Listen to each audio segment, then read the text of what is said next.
Hey, how's it going? I like the fictional pop culture comic book character, the Batman. I don't know if you've picked up on that.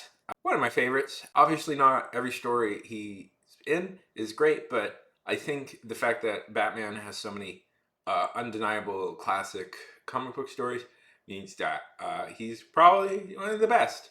Do I really need to sell? No, that's dumb that I felt the need to sell Batman. So I harbor delusions of being an artist. I am what some very nice and patient people would call somewhat not the worst, is another way people describe me. Um, an advanced beginner, because I'm still generally a beginner, but I'm very advanced. I'm on the level of intermediate. Some days when I'm feeling really confident about myself, I call myself a beginner intermediate, or maybe I'm a beginner intermediate. Anyways, I can't draw Batman. It's a weirdly hard character to draw, partly because of the cowl. So I thought today what would be fun is me trying to draw a Batman. And either I succeed and everybody is happy and joyful, or I flop and you get to have the fun of watching me struggle. No, wait, you can't see me, and that's important for reasons of ego, I guess. There we go. My beautiful face.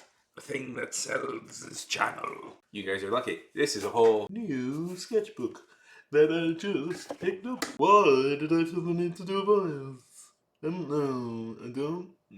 So I'm going to work off some references, and if that goes well, which it might not, we'll try and do an original. The reference will be better, the original will not. By the way, if you ever don't have an eraser with me, that was probably dumb not to quick grab one, but I guess we'll go without one. And this will just be pencil today. No fancy pens, because I should do more with pens. I don't know why I don't. Because my beautiful pencil drawings get ruined by pens often. That's why. Because you spend hours working on making the penciling right, and then it's just like by the time it's time to ink it, do I really have to? That's my opinion. So the cowl is always something that gives me trouble. That is the thing I have the most trouble with, is the cowl. Because if you don't get that right, everything else goes wrong.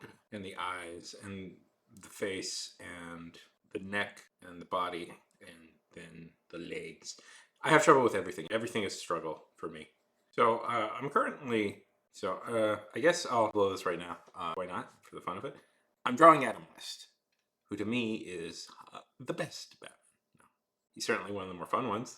Back when I was a kid and you wanted everything to be, Batman was serious, artistic, high, serious art. And the thing about Batman is, at his best, it is high art. And I would debate, I think Batman stories are capable of achieving quite a shocking amount of depth and high art. But, so I was really persnickety about the Batman show, about this. I was like, oh, so dumb.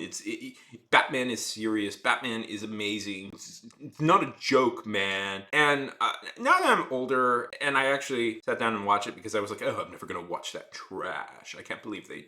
I feel like, well, first thing first, the Batman TV show is a comedy.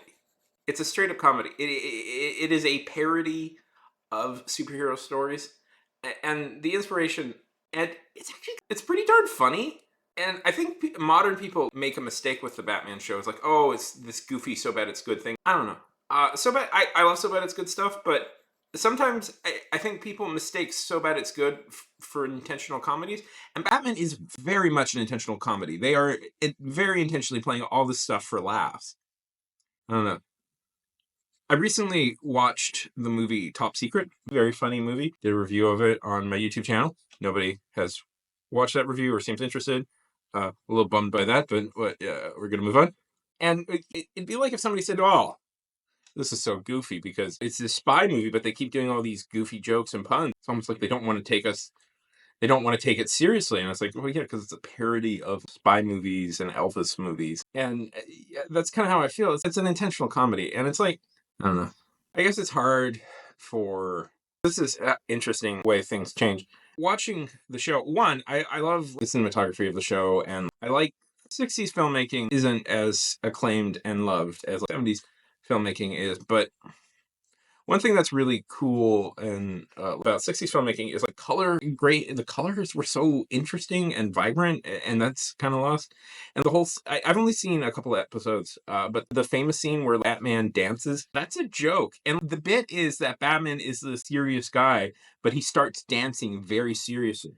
And that's a bit people do with Batman nowadays. It's like people realize, oh, Batman is this very funny character when you put him in situations that aren't normal, out of his serious misery guts thing. That's a classic comedy thing, and Adam West plays it so well. It's, I don't know, it's a very fun show, and it reminds me of James Bond movies in a way, where it's like modern Bond now it's very serious, but I miss very serious, and there's some very good Bond movies, and I think if it would be like, it's not a fun, I think you would be quite a pedant if you were like, Bond movies suck now because they take the character more seriously, and I'm like, no, they should, but I don't know, it feels like there should be, not give him eyes yet. I feel like you could do a happy medium between this, where it's fun, it can be fun and lighthearted, but at the same time serious. Not that at all that I'm working on something like that, where I'm hoping to strike that balance. Just what I'm saying is, if you are like me and you're a young guy and you're a young person and you are love Batman and you're like, and the notion of Batman being a goofy comedy is so antithetical, it's so offensive to you. It's I don't know, it's fun. I still love the serious stories, but I can have fun with goofy stuff. I don't think that should, when everything, not to go on a bit of, at some point, everything in modern society became very, it's weird. Because nowadays, I feel possibly everybody has had their fill with lightheartedness comedy, which bums me out, because that's my favorite thing to do as a writer, is to write stuff like that. And are maybe hankering for a more serious, action-driven, and darker stuff. And that's not wrong, by the way. That's not wrong. I feel that we, as people, always make the same mistake of, this is bad, we should never do this stuff again, so we won't. Because maybe people are a little burnt out on goofier superhero things, and they want darker stuff. So then they immediately make it, they do a few darker things, and that's good for a while. And then superheroes become this overtly dark story where it is just nothing but murder. People die in the streets in this dark alleyway. And it's, I have no faith, but I have to defend it. And it's like you lose the fun or the lightheartedness of it all. I don't know. It's possible to both have funny, goofy character moments and also take characters seriously and have darker moments. Life is not. I feel like one of the revelations people had. Oh, this sucks. This is gonna suck this strong. Anyway, one of the revelations people had about life is that comedy is realistic. I know that sounds bad, dumb, but it is. People strive to be lighthearted. People strive to have fun in life. No, and it's unrealistic, I think, to have stories where characters are constantly mad and sad all the time, and there are no feelings other than anger and sadness. People strive for that. People strive to have fun and get along and make each other laugh. That is just an innate human desire, and it's really trite, I feel, to be negative towards that. That's a good quality for humans. It can be abused, unfortunately. And a friend of mine, we had a discussion about romance in stories. And my friend, we're both writers, but he much more successful than me, says, he talked about it and he says he doesn't really like writing romance, but his writing professor gave him a good point about romance in stories, where it's like, romance is not, your story doesn't need to be about romance, but it's weird when there is no romance in a story, because that's not realistic. People have romantic partners. And if nobody has that in their lives at some point, it doesn't feel real. It should feel real. This drawing sucks, by the way, and I hate it, but I'm just going to power through that because that's the premise of the video. It's funny with the underpants thing on superheroes. Superheroes are a weirdly old-timey genre. They've been around since the 20s, and arguably earlier was somebody like Hugo Hercules, I believe, and a few others. The Golden Skull is another character. That's a proto-superhero. some of my commenters, when I talk about very early proto-superheroes, go like, well, actually, mythology, and yes, superheroes are a descendant of mythology. That is true. But there's a very distinct line between something. Hercules is numerous generations back, and Hercules' whole thing was not really necessarily about helping the innocent. It was just, like, the Greeks, that was not a thing like the Greeks were that interested in. He was just more a grand character in a dramatic story. Superheroes, I feel, are a fairly distinct genre that, yes, definitely has its origins. It is a descendant of mythological heroes, but I feel it is the fact that there are Hercules and Thor running around and Wonder Woman shows that myths can be readapted into modern American comics quite easily, but it would be difficult. Oh, here's the thing. You can adapt Thor and Hercules and into modern comic book superhero tales. You could not adapt somebody like Superman into Greek myths. You could not make Superman work in the context of Greek myths because that would not make sense. And because fundamentally Greek myths are tragedies and the characters always end in sad circumstances. Um, and the number one thing that drives a lot of characters is ego and vanity and the inability to escape prophecy. Not everybody, but that's a lot of it. Obviously. It's just my opinion that is a mistake to compare it to. What was I saying? Oh, anyways, about the underpants. Goes to show you how old superheroes are as a concept. Because the underpants make sense when you realize that this was a thing that circus strongmen and weightlifters would wear to wear in their act. That's sort of an outfit that they wear, and that's why they have it, is to emphasize their strength. We don't have strongmen anymore. Curious fact. So, in some ways, you could argue that superheroes are sort of an adaptation of strongmen, or part of it can trace their fictional lineage through circus strongmen, which is interesting because another medium, entertainment, can also trace their lineage, and that would be professional wrestling, because professional wrestling starts as an outgrowth of circus strongmen. Because a premise, one of the scams that circus strongmen would do is that they would challenge anybody. If you could beat the circus strongman in a fight, you would get some money.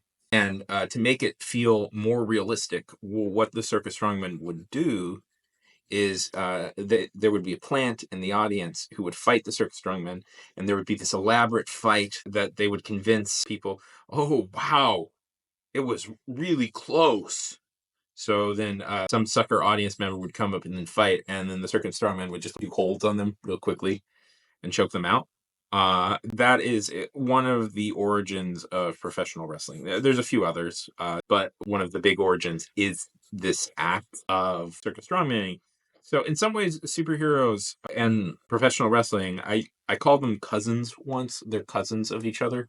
Distinctly related, definitely, but gone to vastly different paths. But you can see the origin, which is why people always they compare superheroes to wrestlers a lot. They're practically comic book characters. They're practically comics, or they have the body of a comic book character, is a thing people will say a lot about wrestlers. I've always found that interesting, that so much stuff can come from one performance. Boy, this is really getting out of hand. This is from the reference. This is from a reference. Attempt 2. I'm going to make 3 attempts. This may as well be an ongoing series, because we can try this again at some later date, because I do struggle with this. One. I'm going to draw my favorite scene from the Batman show, the one where Batman dances. That has to be one of the most iconic things in Batman things, because that gets referenced all the time. Where he goes, because that is a funny scene. It's a bizarre scene where it's like, you got these 60s partiers, and he just comes in and he very seriously starts dancing like that. If you're curious, initially the Batman show, from my understanding, there was some plans to make it more serious. But so then, oh boy, reference for kind of, I guess, trigger warning for a skeevy individual. Hugh Hefner, who is a very skeevy dude, but before that, he was this very hip dude. And he had these showings of the Batman movie serial that existed. Are you aware of this thing? There in the 30s, there was a Batman movie serial. That is very bad. Batman is not an independent, Cape Crusader. He's like a secret agent, and he goes up against a guy who, like, I think it's the weather wizard. He can control weather. They're not good. They're funny. They can be quite funny. I of course saw them when the Mystery Science Theater 3000 cast members, all of them, collective. It was reuniting between them and Riff Tracks, reunited at South by Southwest, and I saw them live making fun of that. Did I bring that up to brag? Of course I did. And it's very funny just because of how cheap and chintzy it really is. But what happened is this became kind of a big deal. They started showing around these. He started showing around these, and this became like kind of, I say kind of a lot. I watch back my videos and I go kind of a lot. That really bugs me. I'm trying to stop it. He showed his videos, and this was like a big hit. It became suddenly a hip thing, and like celebrities were popping up. And the story goes that initially they were going to do it seriously, but when the producers saw when the response to these happened, they immediately changed their plans and made this a comedy, which I think is funny. There was actually initial plans for the Tim Burton movie to be a comedy in the style of these, but they didn't do that. The Tim Burton movies are interesting because they decided to take it more seriously at the last minute. But you could argue that in some ways, I've always felt that the Tim Burton movies are in some ways more of an adaptation of the show, but it's like Tim Burton doing a serious version of the show, if that makes sense. More than I'm drawing. One of the most inexplicable things this Batman has is eyebrows. I don't know why, but he has eyebrows painted on. That's always been a weird detail on the costume. Oh, I totally messed this up. It's the eyes. It's the eyes that throw me, because it's like, the eyes that throw me. It's the struggle I have. What's funny is I don't know. Maybe people who have subscribed to me for the running videos might not be subscribed for this part of the channel. It's like, should I do them separately? No, I'm such a small channel. I shouldn't. Anything I produce should be. I just have to do them all together. But I've bored everybody in my life. I'm bored of myself too, talking about this monetization status on YouTube. I really want to get there. I'm trying very hard to get there, but it's a struggle. Actually, I'm starting to do better. I've since I decided to start posting a longer form video every day, especially the running. It's been going better. My hours are improving quite exceptionally, which I'm happy with. So there's a chance I can hit it. But my goal was to hit it before the end of the year. I did not get that far, but mostly because I relied on the thing I know how to do, which is stream. And YouTube is wacky with the streams, seemingly. I can look at those streams. Which I do because I obsessively check them. This is my life at the moment. I can look at those streams, and I look at them I look at them and it's like, they'll be like 5 hours, 3 hours, 10 hours, 1 hour, 5 minutes, 4 hours. So I don't know. So I'm focusing more on the video, making actual long form videos. I thought I could get by with just doing the streams because I get people in those, not a lot, but enough that I should have got. Like, I'll do, like, this is one that really bugged me. I did a 6-hour stream. Had 5 people in it the whole time in that room, and it's like 20 minutes. They counted 20 minutes of that, and it's like I know their thing says that they don't count the things, but they do count the things. I've seen it them count it before. I know they count it. You know what the most boring genre of film is, of YouTube is? YouTubers complaining about YouTube. So I'll let that go right now. Sometimes with art, I feel like if you just give up on the desire to be perfect, it turns out okay. Like, this is not the best drawing I've ever done, but it just, like, saying screw it. I just thought to myself, screw it. I'm just going to draw it, and I don't care how it looks. I don't care about it being perfect. I'm just going to try and get this drawn. Just doing it, like, it'll look better than you think it will. It's you can't rely on that all the time. You gotta try and improve your technique. But sometimes it really is just about having the guts to like do it. I think sometimes that's you just got to actually do it, and you'll be surprised. And that's true for a lot of art forms. You'll be surprised how much you can actually get accomplished. Is this perfect? No. Is this good? No. Would I be showing off to this if no, probably not, but it's completed, and sometimes that's all you can hope for. Okay, attempt number 3, and then I'm going to call it here. This is me attempting. I'm not going to use any reference. I'm just going to draw Batman from memory. It's going to be bad, and nobody's going to like it. But that's what you can say about this video. That's need to replace this chair and this chair. And you can't see it, but the armrest on the right is broken, which is frustrating. Okay, so this drawing is going to be perfect, and DC's going to see it and immediately hire me to be an artist. Mainline Batman title. It's going to be perfect. Make a stick figure orange. Do not just go in there blind. What are you doing? One piece of advice that I got, I saw on a video, I think it was from Lavender. I'm pretty sure it was Lavender Town who said it, is that when you're drawing, you should try and draw like their underwear. When you're trying to get proportions for people, draw the underwear. And that really helped me start drawing better proportions. Will it be perfect? No.